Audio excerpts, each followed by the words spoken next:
Welcome, Chiz, the IoT For All Podcast. Thanks for being here this week. Yeah, thanks for having me. Absolutely. Before we get into the conversation, I'd love it if you could give our audience a little background, kind of introduction about yourself and maybe introduction to the company as well. Sure. My name is Chiz Chikwendu, and I am CTO at Cumulus Digital Systems. What Cumulus actually does is we develop platform software, which is consisted of a web application and mobile application. And it helps workers basically collect information that they need to do work on site in any sort of industrial setting. So you can think of an oil facility like a refinery or a chemical plant, or maybe even another construction facility like a data center or things like that. So the application basically it collects information and aggregates the data, sends it to a cloud hosted platform, which essentially sanitizes the data, allows people to see it in real time in dashboards that are configured for, let's just say, specific applications and types of users who consume the data. So in a nutshell, that's sort of what Cumulus does. I'm sure we'll get into that in a little bit. But did you want to hear more about me, or is that good enough? That works, man. I appreciate it. That's a good kind of context for our audience. So let's dive into some of the kind of talking points we wanted to, I know, cover today. Talk to me about, let's talk about a few industries, especially I know ones that you all are involved in, let's say industrial, construction, those kinds of things. What has adoption been like when it comes to IoT solutions, Bluetooth technologies, other types of connectivity in that world, just kind of as a starting point for us? Just to frame that a little bit, our background is actually in oil and gas. So Cumulus got started sort of like as a startup from Shell. So we got spun out about 4 years ago. And to that point, what the project was tasked with doing was to figure out how to solve specific work quality issues, but by applying digitalization and sort of like new sorts of technologies to improve the processes, efficiencies, etc. So when you come into an oil and gas framework, it's regulated, but it's not the kind of regulated industry that the FAA is, or even maybe the FDA, because in those sort of environments, the regulated processes are known. Like if you want to fly an airplane, you know exactly what sorts of documentations and certifications you have to go through to demonstrate the efficacy of your system. But here we were kind of breaking new ground, and we were discovering, so to speak, the comfort level of not only our customers, but the industry with new types of technology. So oil and gas, we're making money, right? Oil and gas, they do pretty good in terms of making money. So the impetus for change doesn't come really from an economic standpoint because you have a lot of profit that you're already making. So it's really driven by things like efficiencies or the need to have efficiencies. So to that end, when we were introducing the new product to customers in oil and gas, there's a bit of a hesitation, right, to bring in IoT stuff, because what you're doing is you're suggesting new infrastructure, and inherently you're suggesting new ways of doing certain things. And when you're sort of like coming up against the mantra where if it ain't broke, don't fix it, you meet resistance. So typically you have to find a way to not necessarily cut through that resistance, but help people see the efficacy of what you're bringing to them and how it's going to make their jobs better. And in this case, it's not so much so about selling the technology, but selling the benefits of what they get to have with the technology. From your experience on the kind of technology or the connectivity side in a lot of these use cases you're involved in, is Bluetooth kind of dominating? Is Wi-Fi? And if so, kind of why one or the other? What kind of leads the way in most of these situations? It's hard. It's hard to figure out any one of them, really, because if you're in a site like that, industrial site, whether it's construction or just an oil refinery, think about going out to site. There's really not a lot of connectivity Wi-Fi based or even Bluetooth. None. It just doesn't exist. So, and not only that, because there's a concern about things like intrinsic safety. I don't want you to be carrying hardware that may cause an explosion inadvertently somewhere. There's usually resistance to people carrying electronics around, right? That is not certified for that kind of thing. So you wouldn't see a lot of communication protocols, IoT platforms, Wi-Fi, or things like that, what you might see, you might see LTE connected devices, or you might see something like LoRa, right? Long range radio type applications, if they have it, right? So, but we get into places where, sites again is smarter. Data is a new oil. It matters what kind of data I have today because it's going to inform how efficient I am tomorrow. I want to know what people did today because I need to plan my work tomorrow.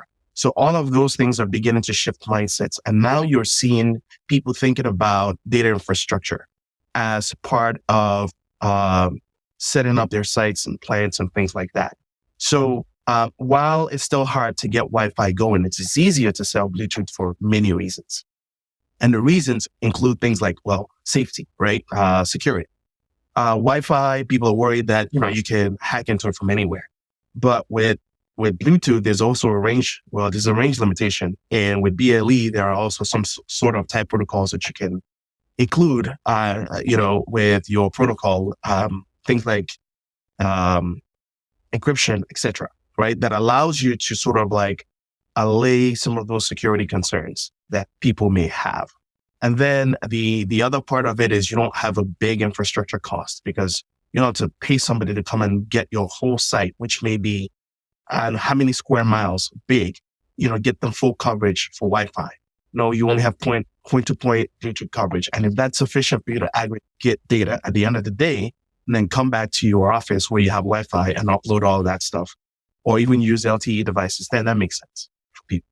So let me ask then, from you, even in how far we've come in this space, and the adoption we've seen across different industries, what are you seeing as some of the gaps that remain in terms of adopting IoT technologies and solutions, other digital tools and stuff into the industries that you're connected to? The one is infrastructure, right? The cost of infrastructure. Like if somebody were to go retrofit an existing refinery today, you want to get like the whole site covered, it's going to take a lot of money, right? And a lot of time to try to retrofit an entire sites. So people are looking at things like, hey, can I retrofit lighting? So for instance, if you're on a site, lighting is everywhere. So could you convert your light fixtures and your light equipment into, let's say, Wi-Fi routers or Wi-Fi extenders and things like that? And as you retrofit them, you can extend coverage in your sites, right? Things like that may help in the future. But one of the biggest hindrances you're going to find is infrastructure, right? Now, assuming you can get the infrastructure cost, then you have to answer the security questions.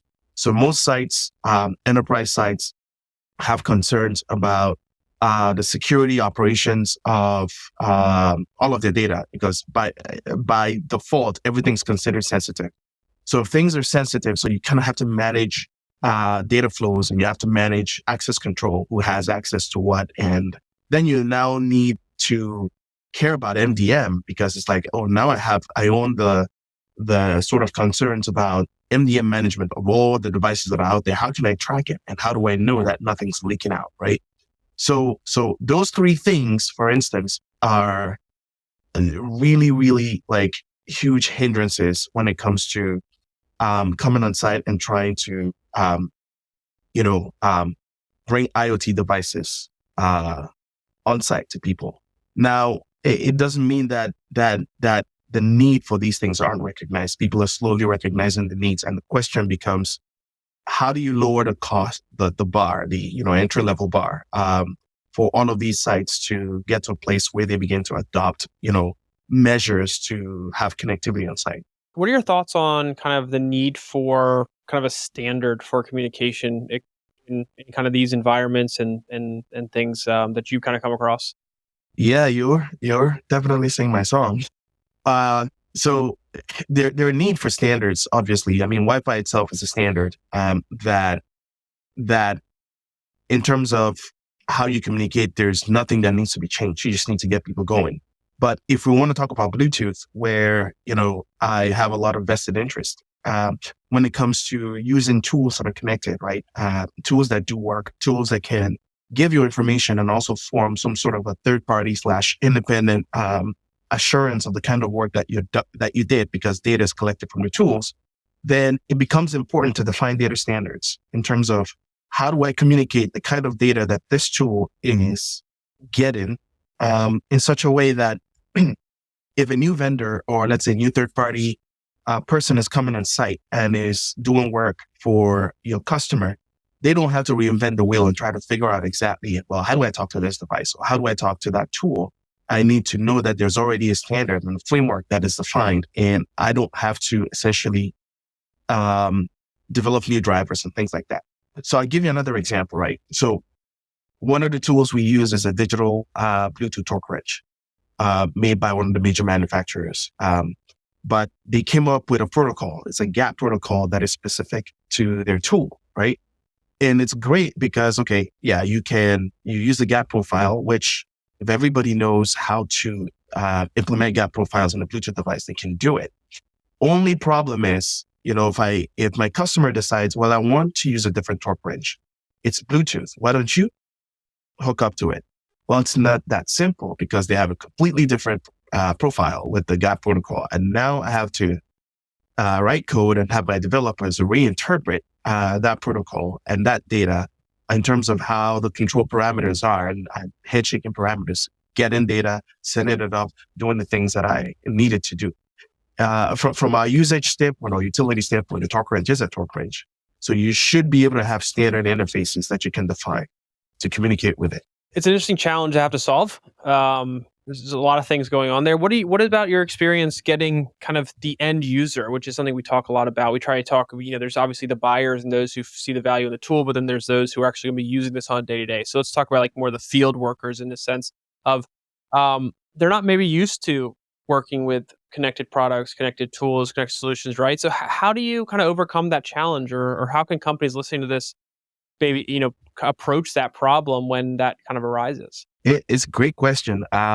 Because in our field, we run into different types of users with different levels of, let's say, qualifications or comfort with smart devices. So one of the things we do is we try to design our application from a UI perspective with an eye to keeping the same sorts of standards that you use with cell phones or mobile devices, right? So in the world, that we have about 70% Android usage. And there are usually common UI factors and UX factors when it comes to design for both Android and iOS applications. So we target our mobile platform to Android and iOS applications, things that people are usually familiar with. Then to help them overcome some of those sorts of initial hesitation to using our tool, we tried to, again, demonstrate what they can gain from using the application. So for instance, right, some of these workers have to fill out paperwork at the end of the day about all the work that they've done. So they have to document it, they have to jot it down, and they have to really try to remember some of these things that they've done to ensure that they have clear transparency. Now, the moment you say to them, well, you don't have to do any documentation. All you have to do is have this device, scan this, scan that, all the things that you used to handle by, like handwriting at the end of the day, you don't need to do that. As soon as you're done with your work, you're actually truly done. And the device collects all the information that you need. So that usually helps get the message across. And then, early stages, we used to go out with the workers in the field. As part of our usability sort of studies, right? We would talk to the workers, would say, okay, what do you need? How do we improve the software for you? One of the things they'll tell us is, I don't want to type too many times. So we try to eliminate as much as possible the need to type and enter data with manual typing and things like that. So lots of uses for QR codes and cameras and things like that, right? So we've taken into account some of the concerns we typically have when it comes to having to learn something new. Try to make it as easy to learn, but have a lot of material to train. But at the same time, give them a carrot. And the carrot is, hey, you don't have to do this at the end of the day because this helps you solve that problem. I guess it's important for people to understand that because oftentimes the buyer is different from the end user, but these solutions are built for the end user, right? They're the ones who are going to hopefully benefit from this. So the company overall benefits in whatever area they're bringing the solution in to solve some problem. So yeah, balancing and communicating that and having the buy-in from each side, and because if you don't have the buy-in from both sides, you're not going to get, it's not going to be adopted. People aren't going to use it. It's going to be a wasted investment. Um, so yeah, super good that or super happy that we were able to kind of talk about that. One other thing I wanted to ask you, because obviously in the environments in which you all work, security is kind of unique at times. Each company, I'm assuming, has kind of different security practices, and you need to be able to communicate, bring in a technology and a solution like this or a tool like this, that there are going to be new risks, there are going to be new vulnerabilities that could come up. How is that communicated and how is that handled to ensure that everyone understands how to properly um, not just implement, but then use the implemented solution without further exposing the company to any risks or vulnerabilities outside of themselves? Typically, when we start talking to new vendors, one of the first questions they want to know is, hey, do you have any sort of third-party attestation to your security posture or how your organization manages security? And so very early on, one of the things we did was we did an SOC assessment. I'm not sure if you're familiar with SOC. Yeah, exactly. So we did an SOC assessment and we decided to get a type 2 certification. And so every year we have an audit, right, that basically audits our controls. And that's available for our customers. We do a host of things associated with standard security practices like, penetration testing, vulnerability testing, and even having a lot of the protocols in place. And our customers, at the end of the day, still want us to fill questionnaires, basically describing our security infrastructure and our program. And we do that. So that's upfront in terms of how we address concerns and how we demonstrate that as an organization that we are following the best practices. Now, when it actually comes down to the nitty-gritty in terms of how we implement things, we actually sit with the security teams, typically the IT folks, at the forefront of this. And we try to address their concerns and say, okay, here are the things that you need, right? We want to make sure that when you're using our system, you're still compliant with your own security practices. So what are we going to do to help you? So in some cases, we've made changes to our systems to accommodate that. One of the things we've done recently is enable SSO on our mobile application. So now organizations can do SSO as a way of just, onboarding users and preventing inadvertent accesses to the systems, any way or the other, right? And as you may know, our application is entirely cloud hosted. So we've also sort of like had conversations with AWS where they've, I think I can share that AWS is cloud hosted platform, but they've also assessed our platform and, we're following the best security practices. So we provide all of these things as a way to assure our customers that we're doing the best we can to protect their information, their data, and to also allow them to continue their own security practices while using our system. And, the last thing we do is we make sure that they own their devices. We don't supply any devices. So all their devices are MDM managed by them, completely under their control with their own security platforms, security infrastructure, and security protocols. And so all they have to do is, basically whitelist our URL and allow it to pass data back and forth. Last thing I want to ask you before I let you go here is just kind of given where we are in the market right now and the space that you're all in, what are you most excited for? What are you looking forward to kind of, I guess over the next, let's say 6-12 months kind of time frame? Honestly, I'm looking to, forward to see smarter tools. So when we started this journey, right, a lot of tools weren't smart, but I could count on one hand how many torque wrenches actually boasted any sort of smart interface, particularly BLE interface. Now they're just coming out of the woodworks slowly.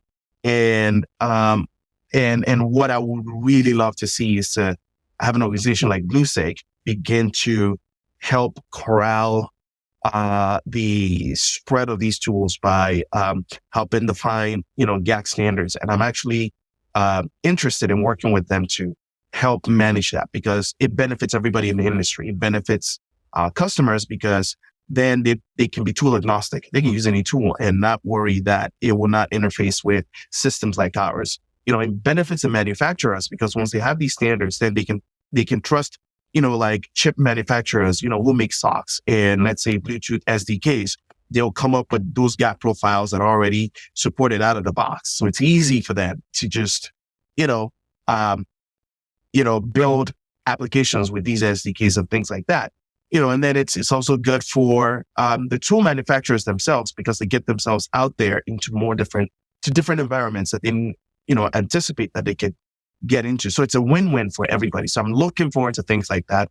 I'm also looking forward to opportunities for that 5G may present in terms of allowing more sites to be more data aware in terms of real time perspective. Having greater bandwidth, having just the ability to have devices talking with much more efficiency, and the ability to transmit a whole load of data. So I'm looking forward to that. Yeah, I think I'm in agreement with you. I mean, just across the industry, seeing the adoption continue to grow, and seeing not just the physical, the tools you're talking about, but just solutions being implemented, more companies seeing the value and success of these connected technologies and what they can do for not only their business, but the end users, kind of just general ability to do their job well and enjoy their job. I think that's something that people often overlook. And the better we can kind of marry those two and together, the better these solutions are going to be. And the more success companies are going to see kind of with IoT, which I think then benefits everyone here that, in the industry. So for our audience out there who wants to learn more, follow up, stay in touch, anything like that, what's the best way they can do that? So they can look us up at cumulusds.com. That's our website. The DS is digital systems, cumulusds.com. We have all the data available. We have brochures. We have contact information.